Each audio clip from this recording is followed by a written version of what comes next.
নিগমেন্ট degree college রাজশাহীর প্রথম বর্ষের নন মেজর শিক্ষার্থীদের অনলাইন ক্লাসে স্বাগত।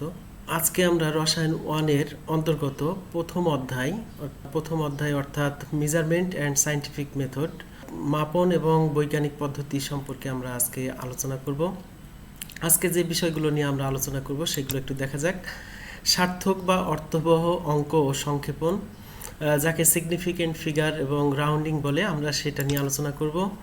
ভুল ও এর প্রকারভেদ, ভুলের উৎস এবং ভুল ন্যূনতম পর্যায়ে রাখার কৌশল, অর্থাৎ ভুল কি, অর্থাৎ ভুল বা ইরর কি, ইরর কত প্রকার, কোন কোন উৎস থেকে ভুল হতে পারে এবং এই ভুল কিভাবে কমানো যায় এক্সপেরিমেন্টে, সেগুলো নিয়ে আমরা আলোচনা করব। তারপরে মাপনের নির্ভুলতা, যথার্থতা অর্থাৎ অ্যাকুরেসি অফ মেজারমেন্ট এবং প্রিসিশন অফ মেজারমেন্ট, এই দুটা টার্ম নিয়ে আমরা আলোচনা করব। এরপরে মাপনের নির্ভুলতা প্রকাশের পদ্ধতি, যেমন পরম ভুল, আপেক্ষিক ভুল ইত্যাদি নিয়ে আমরা আলোচনা করব, অর্থাৎ অ্যাবসোলিউট ইরর, রিলেটিভ ইরর, এই টার্মগুলো নিয়ে আমরা আজকে আলোচনা করব। এরপরে আছে মাপনের যথার্থতা প্রকাশের পদ্ধতি, যেমন প্রমাণ বিচ্যুতি অর্থাৎ স্ট্যান্ডার্ড ডেভিয়েশন, তারপরে ভেরিয়ান্স ইত্যাদি নিয়ে আমরা আলোচনা করব। তো আজকে এই চ্যাপ্টারের অন্তর্গত এই টপিকগুলো নিয়ে আমরা আলোচনা করব। প্রথমে আসি, অর্থবহ অঙ্ক বলতে কি বুঝি, সিগনিফিকেন্ট ফিগার বলতে কি বুঝি। আমরা সংজ্ঞাটা দেখব। কোনো প্রকাশিত মানের যে অঙ্ক পর্যন্ত নিশ্চিতভাবে জানা যায় তার ঠিক পরের অনিশ্চিত অঙ্কটি সহ মোট অঙ্কের সংখ্যাকে সার্থক বা অর্থবহ অঙ্ক বলে। অর্থাৎ যে পর্যন্ত আমরা নিশ্চিত জানি যে কি এই পর্যন্ত মান সঠিক হবে, সেই সংখ্যা, সেই অঙ্কের সাথে তার পরের ঠিক পরের অঙ্কটা যোগ করলেই সেটা হবে আমাদের অর্থবহ অঙ্ক বা সিগনিফিকেন্ট ফিগার। আমরা যদি বলি এই অঙ্কটিতে আমরা 3টা পর্যন্ত জানি, 25.9 অর্থাৎ 25.9 পর্যন্ত, এটা আমাদের নিশ্চিত জানা। তাহলে এই 3টা অজানা, 8, 6 এবং 4 এগুলো অজানা। তাহলে আমাদের নিশ্চিত জানা কোনটা, 2, 5 এবং দশমিকের পরে 9, এই 3টা পর্যন্ত জানা। এখন জানা সর্বশেষ ডিজিট কোনটা, সর্বশেষ অঙ্ক হচ্ছে 9, এরপরের অনিশ্চিত অঙ্ক হচ্ছে 8। তাহলে আমরা নিশ্চিতভাবে জানা অঙ্ক এই 3টা আমরা বলছি, আর এই 3টা হচ্ছে কি অনিশ্চিত, যা আমরা জানি না যে কি এটা সঠিক কিনা। এরপরে এই নিশ্চিত যে 3টা ডিজিট আছে, ডিজিটের সর্বশেষ ডিজিট হচ্ছে 9, তারপরের ডিজিটটা হচ্ছে কি 8, প্রথম অনিশ্চিত অঙ্ক। তাহলে আমাদের সিগনিফিকেন্ট ফিগার হবে কি 4টি, অর্থাৎ এখানকার 3টির সাথে একটা অনিশ্চিত। এটা সবসময় খেয়াল রাখতে হবে, যেটা নিশ্চিত তার সাথে ঠিক পরেরটাই যোগ করতে হবে নিশ্চিত। তাহলে এখানে সিগনিফিকেন্ট ফিগার হবে 4টি এবং তার মান হবে 25.98।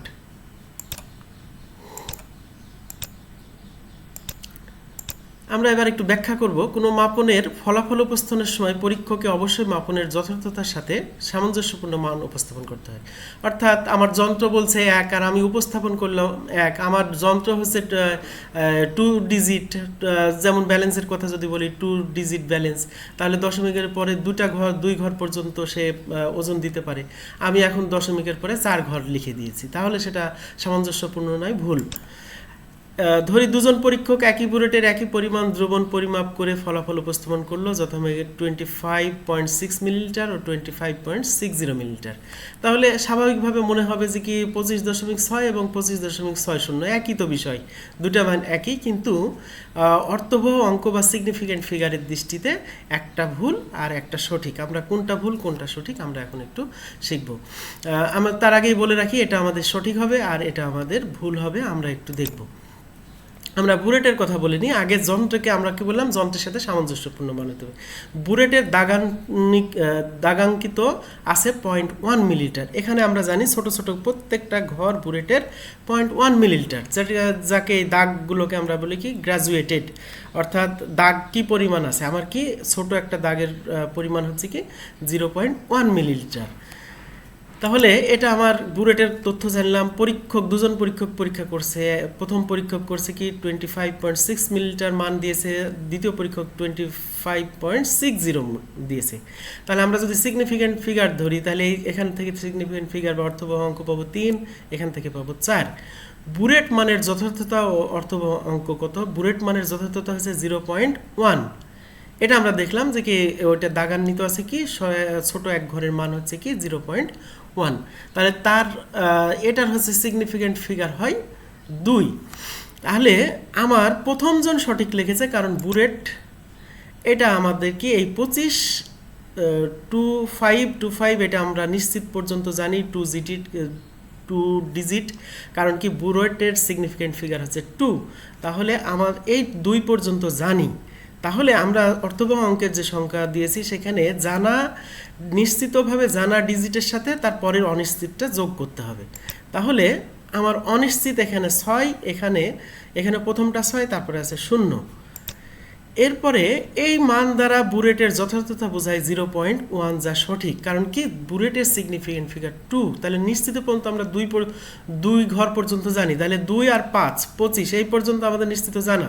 কিন্তু অর্থবহ অঙ্কের সংজ্ঞা অনুযায়ী আবার নিশ্চিত মানের সাথে পরের অনিশ্চিত মানটা যোগ করতে হবে। তাহলে 25.6 অর্থাৎ 3 অর্থবহ অঙ্ক পর্যন্ত আমি মানটা লিখতে পারবো। তাহলে এটা আমার সঠিক, যা বুলেটের 0.1 বোঝাচ্ছে। কিন্তু এটা কি বোঝাচ্ছে আমরা একটু দেখি। এই মান দ্বারা বুলেটের যথার্থতা বোঝায় 0.01, যা ভুল।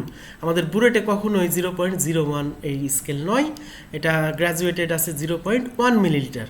কিন্তু এই মান কেউ যদি লেখে 6 পরে 0 দিয়ে দেয়, তাহলে সেটা বোঝাবে 0.01, অর্থাৎ একটা ছোট ঘরের মান 0.01 মিলিলিটার। তাহলে এটা ভুল, এটা সঠিক। তাহলে অর্থবহ অঙ্কের বিচারে আমরা দেখলাম, যদিও মনে হচ্ছে দুটা মানে একেতে আবার কি যায় আসে, কিন্তু আমাদের এটা সঠিক, এটা ভুল।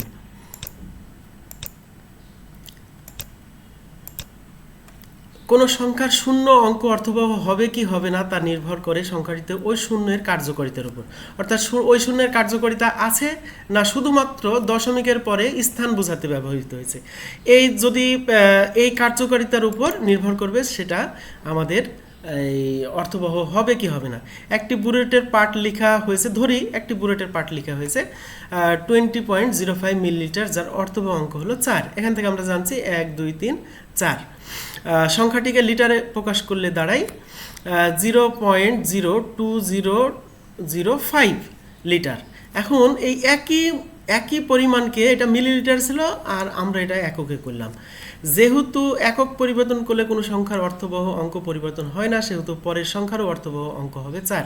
অর্থাৎ এইখানে সিগনিফিক্যান্ট ফিগার বা অর্থবহ অঙ্ক ছিল 4, একক পরিবর্তন করলে কোনো রূপ সিগনিফিক্যান্ট ফিগারের পরিবর্তন হবে না। তাহলে পরের যে সংখ্যাটা আসলো সেটাও হবে সিগনিফিক্যান্ট ফিগার হবে 4।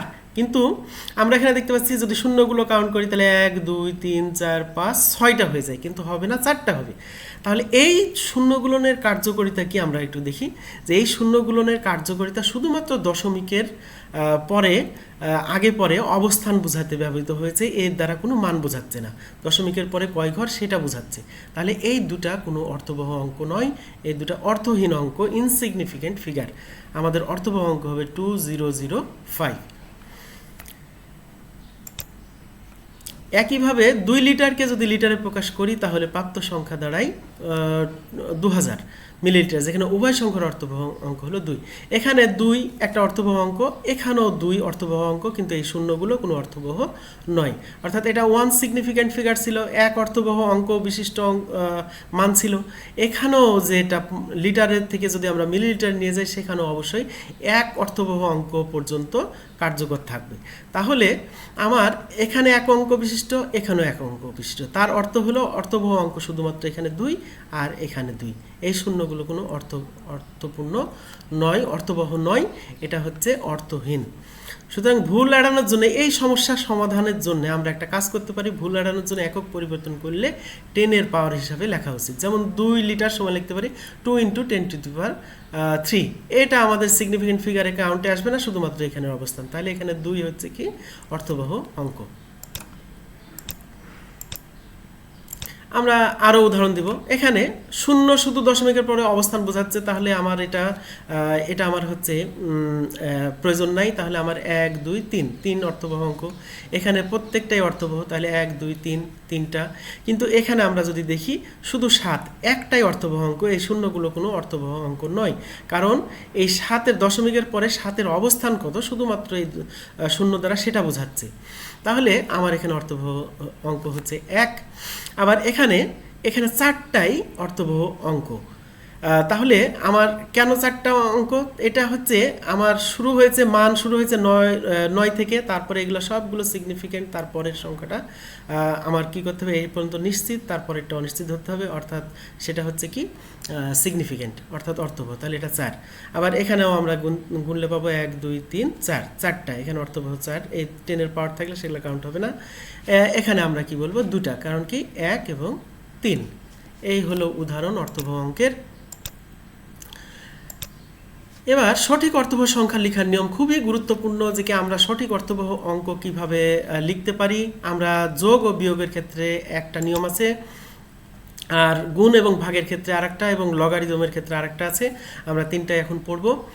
যে সংখ্যাগুলো যোগ বা বিয়োগ করা হবে তাদের মধ্যে যে সংখ্যার দশমিকের পর সবচেয়ে কম সংখ্যক অঙ্ক থাকবে, রেজাল্টে দশমিকের পর ঠিক তত সংখ্যক অঙ্ক থাকবে।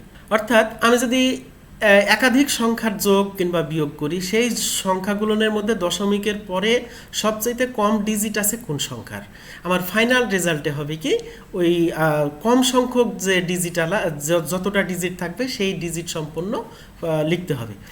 তাহলে আমরা একটু উদাহরণ দিলে পরিষ্কার হবে। এখানে আছে 14.22 প্লাস 8.145 মাইনাস 3.6750 প্লাস 120.4।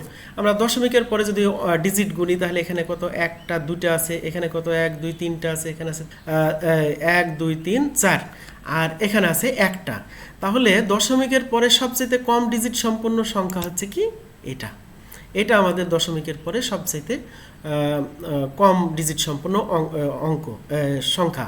তাহলে আমরা যে আমাদের ফাইনাল রেজাল্ট, এই রেজাল্টটা হবে, সেখানে অবশ্যই আমাকে কি করতে হবে, আমাদের হচ্ছে দশমিকের পরে 1 ডিজিট রাখতে হবে, এই এতগুলো ডিজিট নয়। কিন্তু যোগ করলে কিন্তু আমাদের সর্বোচ্চ যেহেতু 4 ডিজিট আছে দশমিকের পরে, যোগ করলে সেটা আসতে পারে, কিংবা তার চাইতে কমও আসতে পারে।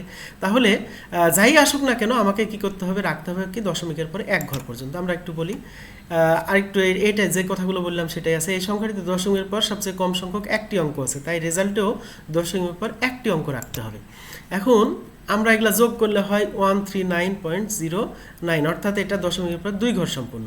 এটা আমাদেরকে রাখা যাবে না, কি করতে হবে, 1 ঘরে আনতে হবে, 1 ডিজিটে আনতে হবে। তাহলে কি করতে হবে, এটাকে রাউন্ড করতে হবে।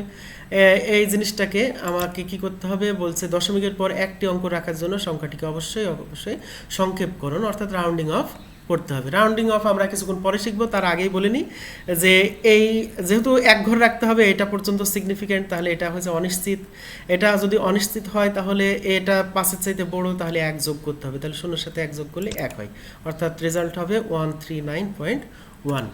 এইভাবে আমাদের যোগের ক্ষেত্রে দেখতে হবে। আমাদের যোগের ক্ষেত্রে আমি যে দশমিকের পরে 2 ডিজিট রাখলাম না, শুধুমাত্র 1টা রাখলাম কেন, যে সংখ্যাটাই দশমিকের পরে সবচাইতে কম সংখ্যক ডিজিট থাকবে, ফলাফলেও ঠিক ওই কম সংখ্যকটার ডিজিট ফলো করতে হবে। গুণ ও ভাগের ক্ষেত্রে আরেকটা নিয়ম আছে, যে সংখ্যাগুলোর গুণ বা ভাগ করা হবে তাদের মধ্যে যে সংখ্যার অর্থবহ অঙ্ক সবচেয়ে কম, রেজাল্টের সংখ্যাটি ঠিক তত অর্থবহ অঙ্কের হবে। অর্থাৎ আমরা আবারও বলি, গুণ বা ভাগ করা হবে তাদের মধ্যে যে সংখ্যার অর্থবহ অঙ্ক সবচেয়ে কম, রেজাল্টের সংখ্যাটি ঠিক তত অর্থবহ অঙ্কের হতে হবে। আমরা এখন এখানে দেখি, যেখানে আমরা কি করেছি, 25কে গুণ করেছি 0.524 দ্বারা, আর হচ্ছে ভাগ করেছি আবার কত, এই 100 দ্বারা, 100.0 দ্বারা। তাহলে এখানে আমার অর্থবহ অঙ্ক যদি বলি, যে আমার হচ্ছে এখানে কয়টা, 2টা, এখানে 3টা, আর এখানে হচ্ছে 4টা। আমরা যদি একটু দেখি, এখানে অর্থবহ অঙ্ক 3টা, এখানে অর্থবহ অঙ্ক 2টা, কারণ 1 2, আর এখানে অর্থবহ অঙ্ক 4টাই। তাহলে এই 4টা যদি অর্থবহ অঙ্ক হয়, তাহলে এখানে 4টা, এখানে 3টা, এখানে 2টা, আমাকে অবশ্যই এই কম সংখ্যক অর্থবহ অঙ্কের কে ফলো করতে হবে। রেজাল্টে অবশ্যই কি হতে হবে, দুই অর্থবহ অঙ্ক বিশিষ্ট হতে হবে। তাহলে আমরা যদি এই যোগ করি, তাহলে 0.131 অর্থাৎ 3 ডিজিট সম্পূর্ণ রেজাল্টকে সর্বনিম্ন অর্থবহ অঙ্ক 2-এর নিতে সংখ্যাটিকে রাউন্ডিং অফ করতে হবে। অর্থাৎ এখানে আমার যেহেতু 2 ডিজিটে 2 অর্থবহ অঙ্কে নাই, 3 অর্থবহ হয়ে গেছে, তাহলে আমাকে 2 অর্থবহতে আনতে হবে। সেটার জন্য কি করতে হবে, এখানে 2 অর্থবহ হলে 1 এবং 3, এখন রাউন্ডিং অফ করলে এই পরের অনিশ্চিত অঙ্কটা 1, যেটা 5-এর চাইতে ছোট, তাহলে কোনো কিছু যোগ না করে শুধু 1কে ফেলে দিতে হবে, বাদ দিয়ে লিখতে হবে, তাহলে কি 0.13। এই হলো আমাদের ভাগ, গুণ এবং ভাগের ক্ষেত্রে সবচাইতে কম অর্থবহ অঙ্ক আছে সেটা ফলো করতে হবে রেজাল্টে, আর যোগ এবং বিয়োগের ক্ষেত্রে যে সংখ্যাটিতে দশমিকের পরে কম ডিজিট আছে সেই কম ডিজিট ফলো করতে হবে। এই হলো দুটা ভিন্ন ভিন্ন রুল। এবার আমরা একটু অ্যালগোরিদমের ক্ষেত্রে দেখব। লগারিদম ও অ্যান্টি লগারিদমের ক্ষেত্রে আমরা একটু দেখব। লগারিদমের দুটি অংশ থাকে, যথা একটা ক্যারেক্টারিস্টিক ও ম্যান্টিসা। একটাকে বলে ক্যারেক্টারিস্টিক আর একটাকে বলে ম্যান্টিসা। আমরা কোনটা ক্যারেক্টারিস্টিক কোনটা ম্যান্টিসা একটু দেখব। অর্থবহ অঙ্ক নির্ণয়ের ক্ষেত্রে ক্যারেক্টারিস্টিককে বিবেচনা নেওয়া হয় না, কিন্তু ম্যান্টিসা যত অর্থবহ অঙ্কের হবে, ম্যান্টিসিয়ার লগারিদমের পর প্রাপ্ত মান তত অর্থবহ অঙ্কের হবে। অর্থাৎ এখানে বিবেচ্য বিষয় শুধু ম্যান্টিসা, ক্যারেক্টারিস্টিক নয়। তাহলে ম্যান্টিসা যত অর্থবহ অঙ্কের হবে, ম্যান্টিসাকে লগ কিংবা অ্যান্টিলগ করার পরে যে মানটা হবে সেটাও ঠিক তত অর্থবহ অঙ্কের হবে। আমরা একটু উদাহরণ দিলে বুঝবো। আমরা যদি 2.3 × 10⁻³ লগ নেই, তাহলে এটাকে ভেঙে ফেললে কি লগের নিয়ম অনুযায়ী লগ × 10⁻³ প্লাস লগ 2.3, তাহলে এটা আমার কি বলে, এটাকে বলে ক্যারেক্টারিস্টিক। এটার কোনো প্রয়োজন, এটাতে কোনো পরিবর্তন আমরা আনবো না। আর এটাকে বলে ম্যান্টিসা। এর অর্থবহ অঙ্ক হচ্ছে 2 এবং 3 এই মিলে 1, 2, দুইটা অর্থবহ অঙ্ক। তাই লগারিদমের রেজাল্ট 2 অর্থবহ অঙ্কের হবে। তাহলে আমি যদি এটা লগ উঠাই দিই তাহলে কি হবে, 3 হবে। আর এখান থেকে প্রাপ্ত মান হচ্ছে 0.3614, যা 4 সিগনিফিক্যান্ট ফিগার, অর্থাৎ 4 ডিজিট সম্পূর্ণ 4টি সিগনিফিক্যান্ট ফিগার হচ্ছে এটা। কিন্তু আমার এই ম্যান্টিসাকে আমি কত রাখতে পারবো, এই 2 অর্থবহ অঙ্কে রাখতে পারবো। তাহলে 2 অর্থবহ অঙ্কে নিয়ে যেতে কী করতে হবে, আমাকে রাউন্ড করতে হবে। তাহলে 1, 2 এটা পর্যন্ত নিশ্চিত, এটা অনিশ্চিত, এটা আমার কি 5-এর চাইতে কম। তাহলে 5-এর চাইতে যেহেতু কম, তাহলে এগুলো সব ফেলে দিতে হবে, কোনো কিছু যোগ করা লাগবে না। তাহলে 3 যোগ 0.36, 2 অর্থ বিশিষ্ট আমরা নিয়ে নিলাম।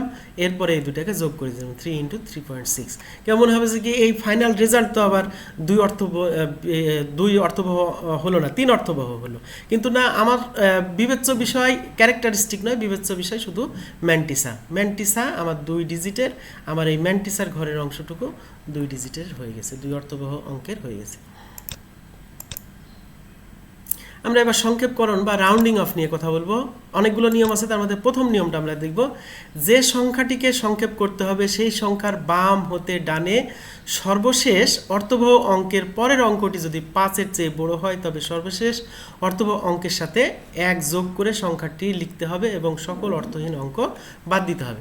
অর্থাৎ আমার নিশ্চিত কত পর্যন্ত, যদি 3 সিগনিফিক্যান্ট ফিগার বলে তাহলে 3 পর্যন্ত নিশ্চিত। তাহলে 3-এর পরের ঘর 4 নম্বরটা কি আছে সেটা 5-এর চাইতে যদি বড় হয়, তাহলে আমি 1 কি করব, 3 নম্বর ডিজিটের সাথে 1 যোগ করব।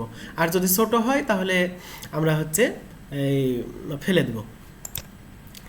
যেমন 9.47কে 2 অর্থবহ অঙ্ক পর্যন্ত লিখলে রেজাল্ট হয় 9.5। কারণ কি, আমি বলছি 2 অর্থবহ অঙ্ক পর্যন্ত লিখবো, তাহলে কি আমার 1, 2, তাহলে 2 নিশ্চিত পর্যন্ত কোনটা, 4।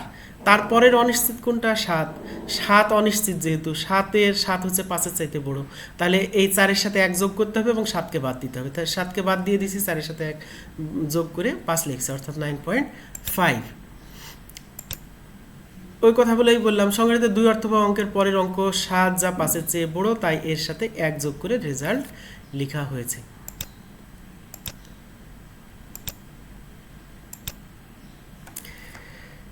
যে সংখ্যাটিকে সংক্ষেপ করতে হবে সেই সংখ্যার বাম হতে ডানে সর্বশেষ অর্থবহ অঙ্কের পরের অঙ্কটি যদি 5-এর চেয়ে ছোট হয়, তবে সকল অর্থহীন অঙ্ক বাদ দিয়ে শুধুমাত্র অর্থবহ অঙ্কগুলো লিখে দিতে হবে। অর্থাৎ যদি 5-এর চেয়ে ছোট হয়ে যায় তাহলে কি করতে হবে, সকল অর্থবহ অঙ্ক বাদ দিতে হবে, যে যতগুলো নিশ্চিত ততগুলোই আমাকে লিখতে হবে। তাহলে 9.43কে 2 অর্থবহ অঙ্ক পর্যন্ত লিখলে রেজাল্ট হয় 9.40। তাহলে আমার 2 অর্থবহ মানে 9 এবং 4 2 পর্যন্ত নিশ্চিত, 3 হচ্ছে অনিশ্চিত। এই অনিশ্চিত 3 হচ্ছে কি 5-এর চাইতে, সংখ্যাটি 2 অর্থবহ অঙ্কের পরের অঙ্ক 3, যা 5-এর চেয়ে ছোট, তাই অর্থহীন অঙ্কগুলো বাদ দিয়ে শুধুমাত্র অর্থবহ অঙ্কগুলো লেখা হয়েছে। তাহলে 3 বাদ 9.4। এইভাবে আমাদেরকে কি করতে হবে, রাউন্ডিং অফ করতে হবে যদি 5-এর চাইতে ছোট হয়। এবার নিয়ম 3 পড়বো আমরা। যে সংখ্যাটিকে সংক্ষেপ করতে হবে সেই সংখ্যার বাম হতে ডানে সর্বশেষ অর্থবহ অঙ্কের পরের অঙ্কটি যদি শুধুমাত্র 5 হয়, অন্য কিচ্ছু নাই 5-এর সাথে, শুধুমাত্র 5, তবে সর্বশেষ অর্থবহ অঙ্কটি জোড় না বিজোড় তা দেখতে হবে। অর্থাৎ এবার যদি কোনো কিছু না থাকে, পরের অনিশ্চিত অঙ্কটা যদি 5 হয়, তাহলে সেই 5 হলে নিশ্চিত পর্যন্ত যে সর্বশেষ ডিজিট, সেই ডিজিটটার জোড় না বিজোড় সেটা দেখতে হবে। যদি জোড় হয় তবে 5কে বাদ দিয়ে বাকি অঙ্কগুলো লিখতে হবে, অর্থাৎ কোনো কিছু যোগ করা যাবে না, 5কে বাদ দিয়ে বাকি সংখ্যাগুলো লিখতে হবে। যদি বিজোড় হয় তবে সর্বশেষ অর্থবহ অঙ্কের সাথে 1 যোগ করে অর্থবহ অঙ্কগুলো লিখতে হবে 5কে বাদ দিয়ে। অর্থাৎ যদি বিজোড় হয় তাহলে এক্ষেত্রে 5কে বাদ, কিন্তু বিজোড় সংখ্যাটার সাথে 1 যোগ করতে হবে। আমরা একটু উদাহরণ দেখব। 8.65, তাহলে 2 অর্থবহ সংখ্যা পর্যন্ত লিখবো। তাহলে আমার নিশ্চিত কোনটা? 6, তাহলে অনিশ্চিত 5, শুধুমাত্র 5 আছে, আর কিছু নাই, তাহলে এটা জোড়, আমাকে শুধু 5 বাদ দিয়ে লিখতে হবে, তার মানে কি 8.6 রেজাল্ট। আবার 8.75, আমাকে কি করতে হবে? 2 অর্থবহ অঙ্কে লিখতে হবে, তাহলে 7 হচ্ছে নিশ্চিত, 7, তাহলে 5, এটা হচ্ছে শুধু 5 আছে, 7 বেজোড়, তাহলে 1 যোগ করতে হবে, করে হবে কি 8.8। আবার এখানেও তাই, এখানে 8.55 আছে, আমার 2 অর্থবহ পর্যন্ত নিলে 5 হয়, 5-এর পরের অঙ্কটি 5, তাহলে এটা 5 আবার বিজোড়, তাহলে এই 5কে বাদ দিয়ে এই 5-এর সাথে 1 যোগ করতে হবে, তাহলে 8.6। এটাই হচ্ছে আমাদের রাউন্ডিং অফের 3 নম্বর রুল। এবার আমরা ইরর বা ভুল বলতে কি বুঝি, এটা নিয়ে আমরা আলোচনা করব। কোনো ধর্মের বা প্রপার্টি যাকে বলি, কোনো ধর্মের পরীক্ষালব্ধ মান কখনোই এর প্রকৃত মানের সমান হয় না। পরীক্ষালব্ধ প্রকৃত মানের পার্থক্যকে ভুল বলবো। আমরা যে যত দক্ষই হই না কেন, পরীক্ষা করতে গেলে এর কোনো সেই পরীক্ষার ফলাফল যা পাবো তা প্রকৃত মানের কখনোই সমান হয় না, কিছু না কিছু ভুল থাকবে। এই 2 পাঠের পার্থক্যকেই আমরা বলবো কি ভুল। কোনো পরীক্ষায় প্রাপ্ত মান প্রকৃত মানের সমান হবে তখনই যখন সবচেয়ে ভালো যন্ত্রপাতিতে অত্যধিক দক্ষ পরীক্ষক দ্বারা পরীক্ষা করা হবে, কিন্তু তা প্রায় অসম্ভব। মানুষ মাত্রই কিছু ভুল করবে, আর যন্ত্র মাত্রই কিছু না কিছু ইনস্ট্রুমেন্টাল এরর থাকবে, তাহলে কখনোই ট্রু ভ্যালুতে যাওয়া সম্ভব নয়। আমরা ভুলের প্রকারভেদ পড়ব। ভুল হচ্ছে 2 প্রকার। একটা হচ্ছে নির্ধারণযোগ্য ভুল, বা যাকে আরেকটা নাম হচ্ছে ধ্রুবক বা পদ্ধতিগত ভুল। অর্থাৎ আমরা বলতে পারি নির্ধারণযোগ্য অথবা ধ্রুবক অথবা পদ্ধতিগত ভুল, ইংরেজিতে বললে ডিটারমিনেট ইরর্স অথবা কনস্ট্যান্ট ইরর্স অথবা সিস্টেমেটিক ইরর্স, এটা একটা। আরেকটা হচ্ছে অনির্ধারণযোগ্য ভুল বা দুর্ঘটনাজনিত ভুল বা আকস্মিক ভুল। এটাকে যদি ইংরেজিতে বলি আমরা কি হবে? ইনডিটারমিনেট ইরর্স, অ্যাক্সিডেন্টাল ইরর্স অথবা র্যান্ডম ইরর্স। এই দুটা নিয়ে আলোচনা করব। এর আগে বলে রাখি, নির্ধারণযোগ্য মানেই সেটা আমি ভুলের পরিমাণ কত হয়েছে আমার সেটা নির্ধারণ করতে পারবো এবং সেটাকে অ্যাভয়েড করতে পারবো, সেটাকে মিনিমাইজ করতে পারবো।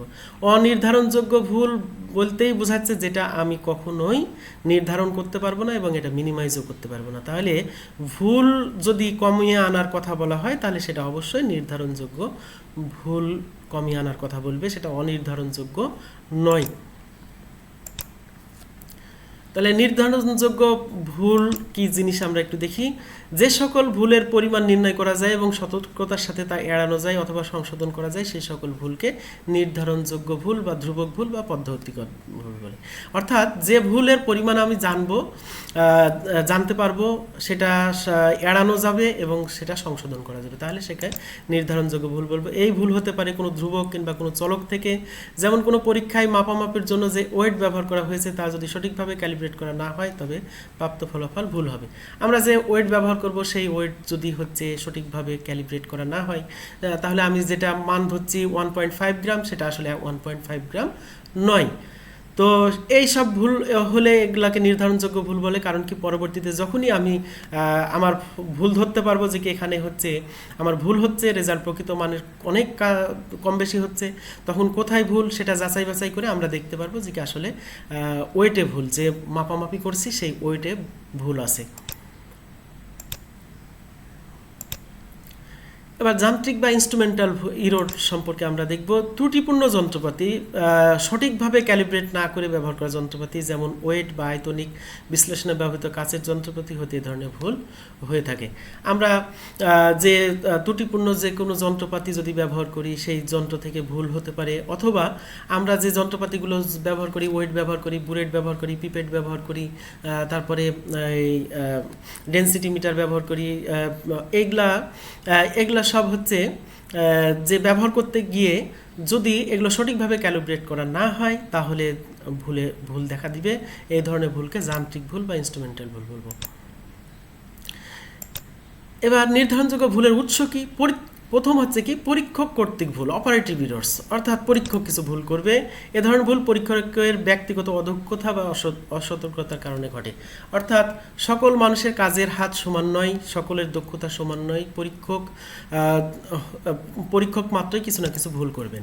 যেমন রিয়াজেন্ট বোতল হতে রিয়াজেন্ট ট্রান্সফারের সময় ফেলে দেওয়া, তাপ দেওয়ার সময় বাম করা, কিংবা গাণিতিক হিসাব নিকাশের সময় ভুল করা, এগুলো হচ্ছে কি পরীক্ষকের নিজের ভুল। এগুলো নির্ধারণযোগ্য, এগুলো নির্ধারণ করা যাবে, অ্যাভয়েড করা যাবে।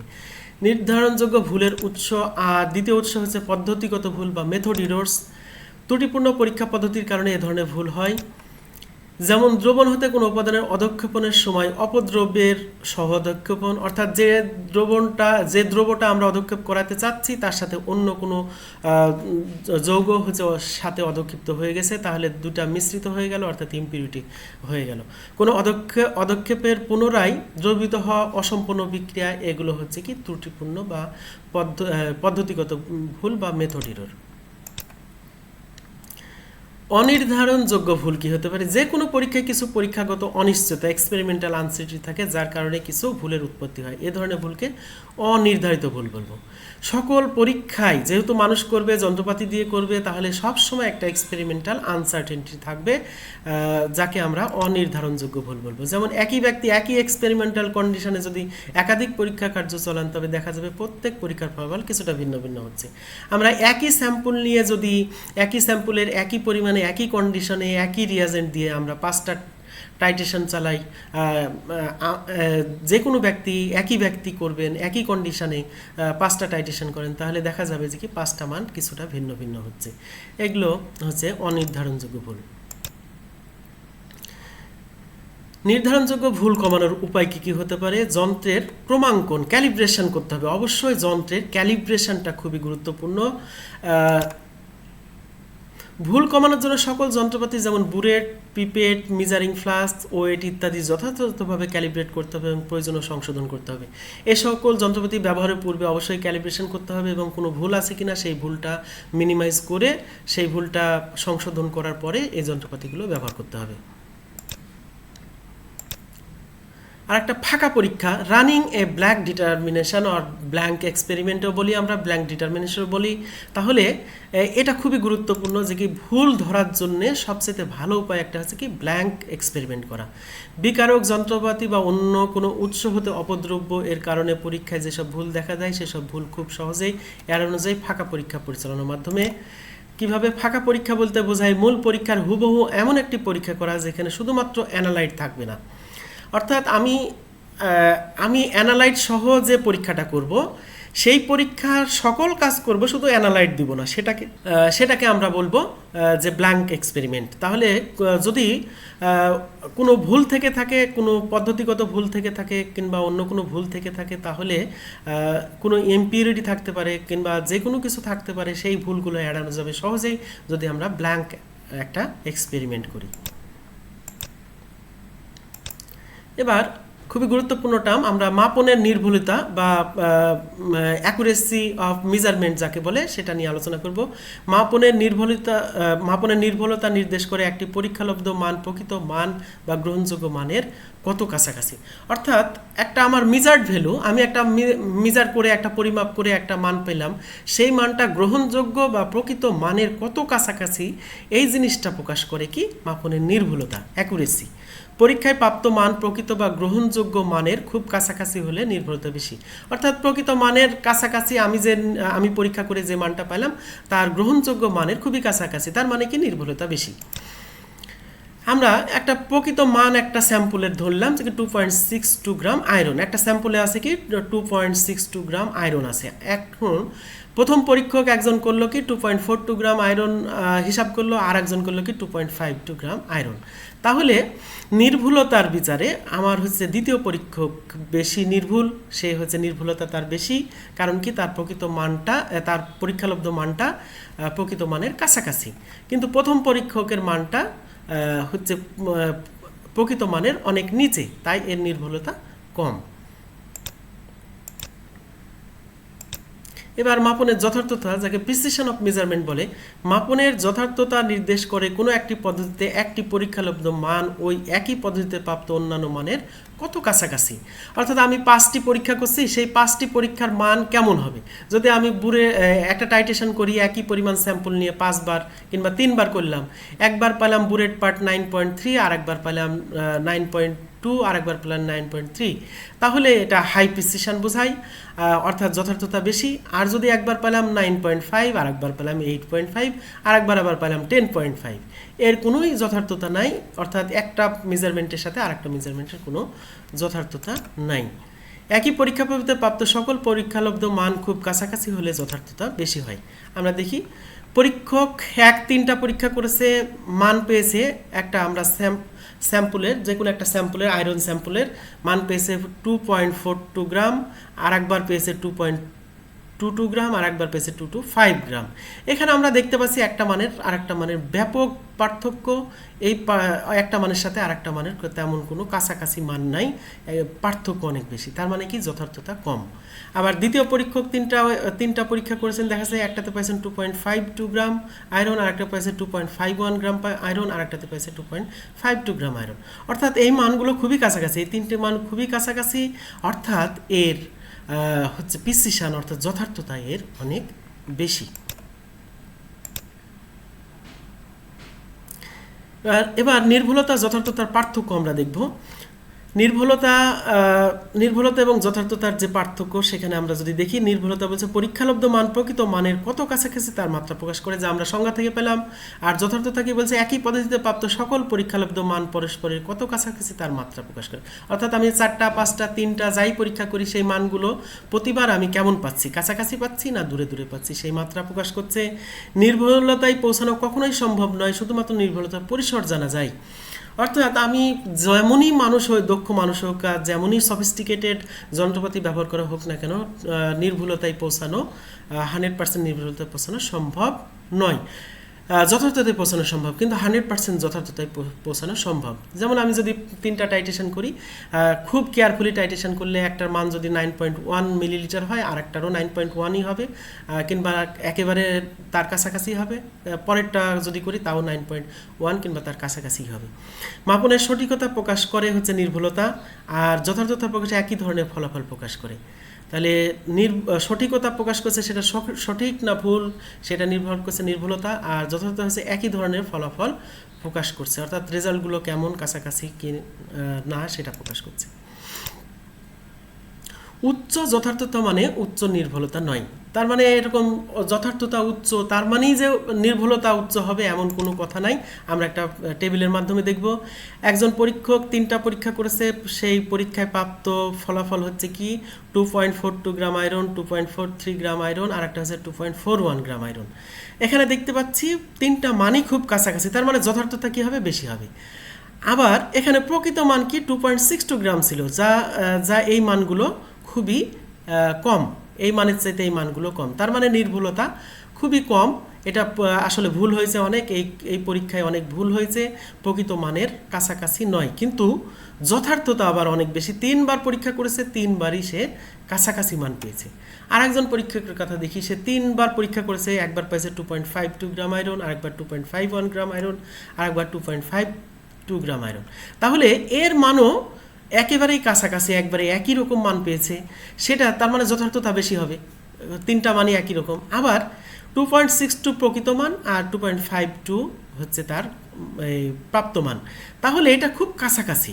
কাছাকাছি মানে কি নির্ভুলতা বেশি, তাহলে এখানে যথার্থতাও বেশি নির্ভুলতাও বেশি, অর্থাৎ প্রিসিশন হাই, অ্যাকুরেসি হাই।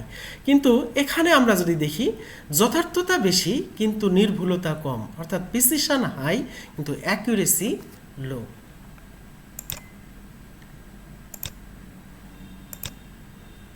মাপনের নির্ভুলতা প্রকাশের পদ্ধতি একটা হচ্ছে কি, আমরা পরম ভুল বা অ্যাবসোলিউট ইরর দ্বারা কি করি মাপনের নির্ভুলতা প্রকাশ করি। একটা সংজ্ঞাটা কি, চিহ্ন সহ প্লাস বা মাইনাস প্রকৃত মান এবং পরীক্ষালব্ধ মানের পার্থক্য বা বিয়োগফলই হলো পরম ভুল। অর্থাৎ প্রকৃত মান এবং পরীক্ষালব্ধ মানের পার্থক্যকেই আমরা কি বলবো, পরম ভুল বা অ্যাবসোলিউট ইরর বলবো। পরম ভুল ই সমান সমান অবজার্ভ ভ্যালু, ও হচ্ছে অবজার্ভ ভ্যালু মানে পরীক্ষালব্ধ মান, মাইনাস টি অর্থাৎ ট্রু ভ্যালু বা প্রকৃত মান। তাহলে তার মানে কি পরীক্ষালব্ধ মান মাইনাস প্রকৃত মান, এটাকে চিহ্ন সহ এই বিয়োগ ফলটাকে আমরা কি বলবো, পরম ভুল। তাহলে আমরা যদি একটা উদাহরণ দেখি তাহলে 2.52 গ্রাম মাইনাস 2.62 গ্রাম এটা প্রকৃত মান, এটা হচ্ছে প্রাপ্ত বা পরীক্ষালব্ধ মান, তাহলে মাইনাস 0.10 গ্রাম এটা হচ্ছে পরম ভুল। মাপনের নির্ভুলতা প্রকাশের আরও পদ্ধতি আছে, আর একটা হচ্ছে কি আপেক্ষিক ভুল বা রিলেটিভ ইরর্স। প্রকৃত মানের সাপেক্ষে পরম ভুলের শতকরাই প্রকাশকে আপেক্ষিক ভুল বলে। তাহলে কি আমরা বলব, প্রকৃত মানের সাপেক্ষে পরম ভুলের শতকরাই প্রকাশকে আপেক্ষিক ভুল বলে। আমরা পরম ভুল কীভাবে নির্ণয় করতে জানলাম, আর প্রকৃত মানের সাপেক্ষে তার শতকরা হিসাব করব, তাহলেই আমরা পেয়ে যাব আপেক্ষিক ভুল। তাহলে আপেক্ষিক ভুল সমান আমরা লিখতে পারি ই, এটা হচ্ছে কি পরম পরম পরম ভুল অর্থাৎ অ্যাবসোলিউট ইরর এটা ই, আর এটা প্রকৃত মান ট্রু ভ্যালু ইন্টু 100। তাহলে আগের পরীক্ষাটাই যেটা পেয়েছিলাম আগের উদাহরণে সেখানে 0.1 ছিল মাইনাস, তাহলে minus 0.1 divided by true value বা প্রকৃত মান 2.62 ইন্টু 100 সমান মাইনাস 3.38%। এটা হচ্ছে কি আপেক্ষিক ভুল। আমরা আরেকটা টার্ম আছে আমাদের আপেক্ষিক নির্ভুলতা প্রকাশের আরেকটা টার্ম আছে কি আপেক্ষিক নির্ভুলতা বা রিলেটিভ অ্যাকুরেসি। এটা কি অ্যাকুরেসি, রিলেটিভ অ্যাকুরেসি। প্রকৃত মানের সাপেক্ষে পরীক্ষালব্ধ মানের বা পরীক্ষালব্ধ মানের গড়, আমরা দুটাই ব্যবহার করতে পারি, কোনো পরীক্ষালব্ধ মান ব্যবহার করতে পারি বা পরীক্ষালব্ধ মানের গড় ব্যবহার করতে পারি। শতকরাই প্রকাশকে আপেক্ষিক নির্ভুলতা বলে। তাহলে কি হলো আপেক্ষিক নির্ভুলতা, পরীক্ষালব্ধ মান ডিভাইডেড বাই ট্রু ভ্যালু বা প্রকৃত মান গুণন 100।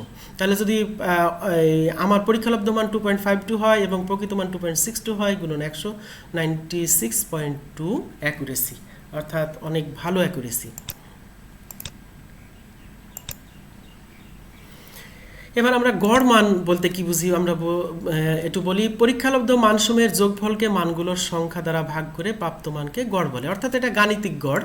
আমরা সবাই জানি গাণিতিক গড়কে এক্স বার দ্বারা যদি আমরা প্রকাশ করি তাহলে মানগুলোনের সবগুলোনের যোগ করব যতটা আছে xn পর্যন্ত, তারপরে এই সংখ্যাগুলোনের যে মোট যোগফল সেটাকে যদি n দ্বারা প্রকাশ করি তাহলে নিচে n দ্বারা ভাগ করে দেব। এই জিনিসটাকে সহজে সামেশান দিয়ে লেখা যায়, summation xi divided by n, অর্থাৎ প্রত্যেকটা ইন্ডিভিজুয়াল মানের যোগফল ডিভাইডেড বাই এই সংখ্যাগুলোনের মান, সংখ্যাগুলোর কতটি সংখ্যা আছে সেই সংখ্যার দ্বারা ভাগ করব।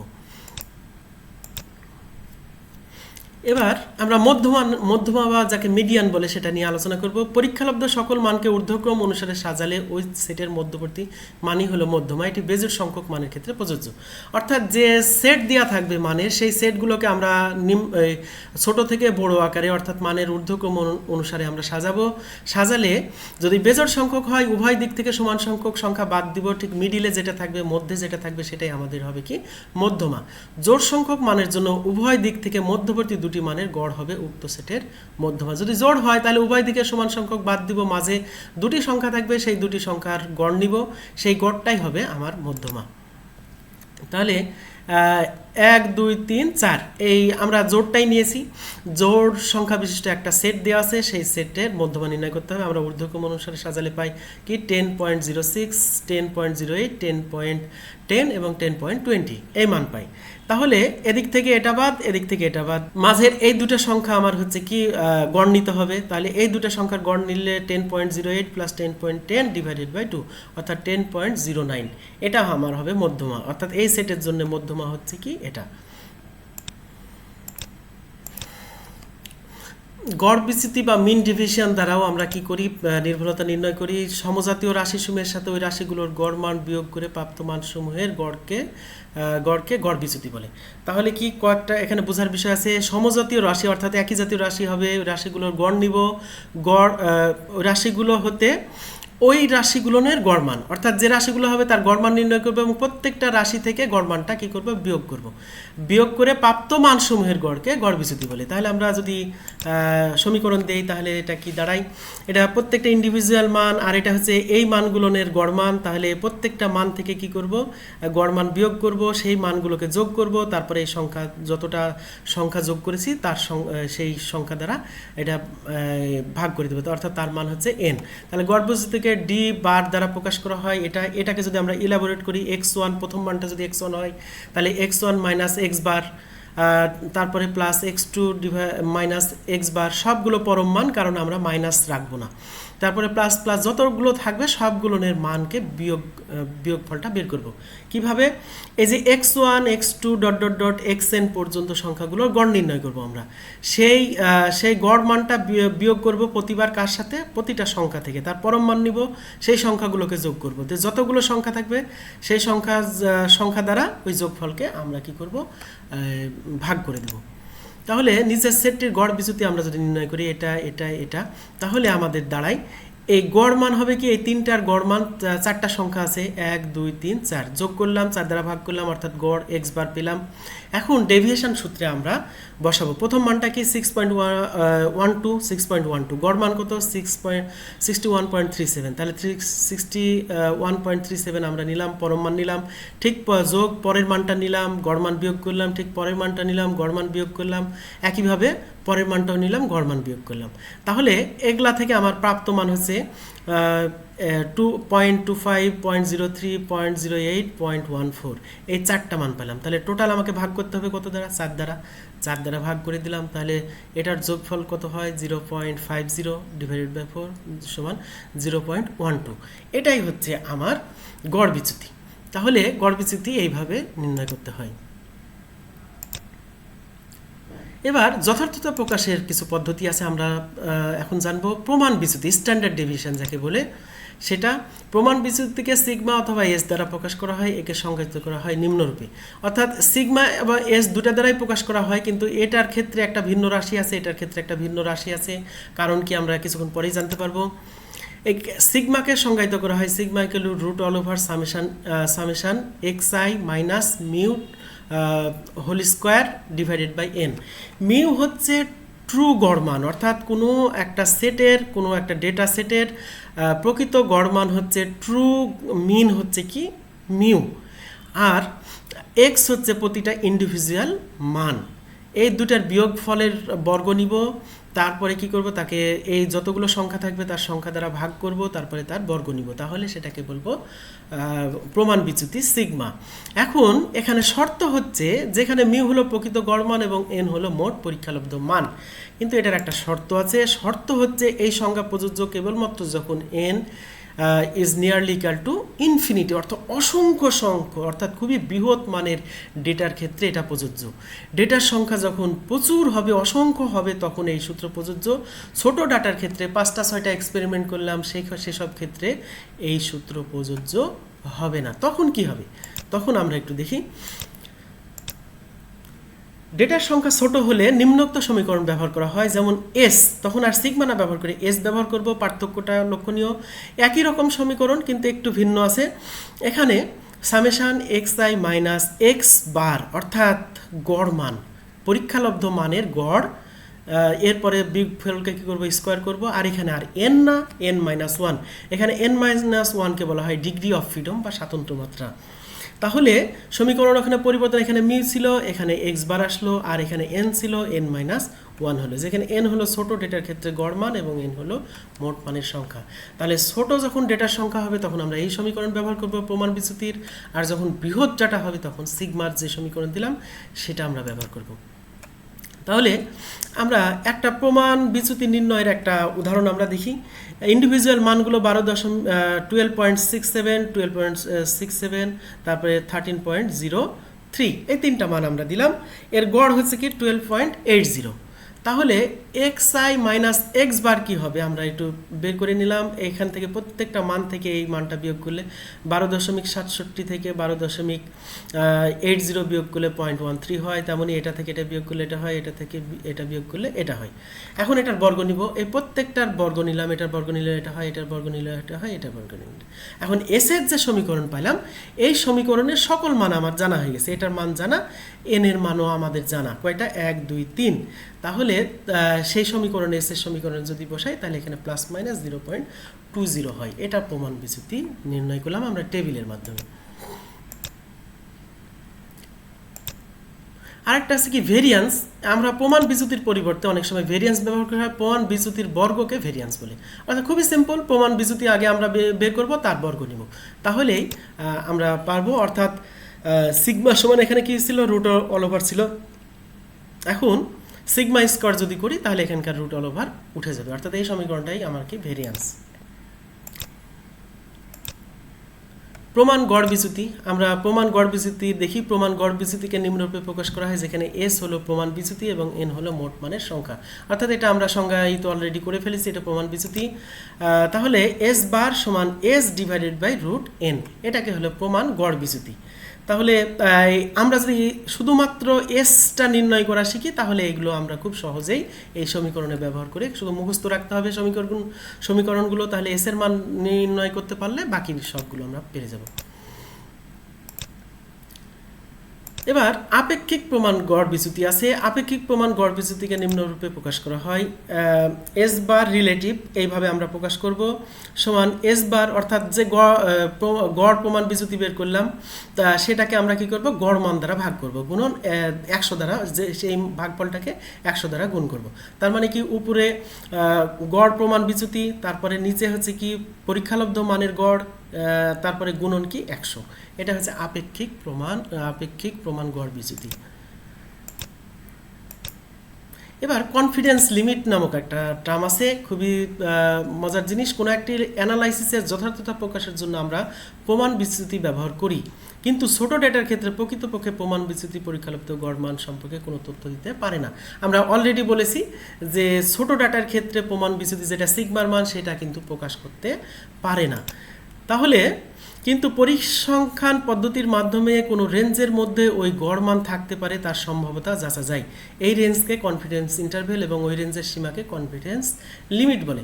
অর্থাৎ আমার অসংখ্য পরীক্ষা করার দরকার নাই, আমি 5টা 7টা পরীক্ষা করব, সেই পরীক্ষাগুলোর মান নিয়ে স্ট্যাটিস্টিক্যাল মেথড বা পরিসংখ্যান পদ্ধতি ব্যবহার করে আমরা কোন রেঞ্জের মধ্যে ঠিক ওই গড়মানটা আছে সেটা আমরা বের করে ফেলতে পারবো। এই রেঞ্জকে কনফিডেন্স ইন্টারভ্যাল বলবো এবং ওই রেঞ্জের সীমাকে কি বলবো? কনফিডেন্স লিমিট বলবো। কনফিডেন্স লিমিটকে নিম্নরূপে সংজ্ঞায়িত করা হয়, যেখানে টি হলো স্ট্যাটিস্টিক্যাল ফ্যাক্টর যা নির্ভর করে ডিগ্রি অফ ফ্রিডম n-1 এর উপর। এই স্ট্যাটিস্টিক্যাল ফ্যাক্টর টি এর মান আছে, আমরা চার্ট দেখে, বইয়ে চার্ট আছে, সেই চার্ট দেখে টি এর মান আমরা বের করতে পারবো। 90%-এর ক্ষেত্রে কি হবে, 99%-এর ক্ষেত্রে কি হবে ইত্যাদি আমরা কিন্তু সেই মানগুলো বের করে ফেলতে পারবো।